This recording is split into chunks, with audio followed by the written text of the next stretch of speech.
Non stick pan తో వంట చేసేవాడు అది హానికరం కాదని నమ్ముతూ,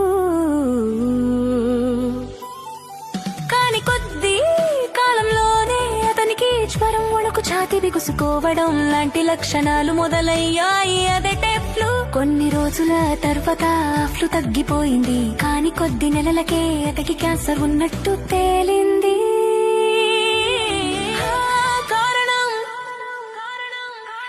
నాన్ స్టిక్ పాన్ కోటింగ్ లో ఉన్న PTFE అనే రసాయనం. ఇది ఎక్కువ వేడెక్కినప్పుడు PFAS అనే విషవాయువులను విడుదల చేస్తుంది.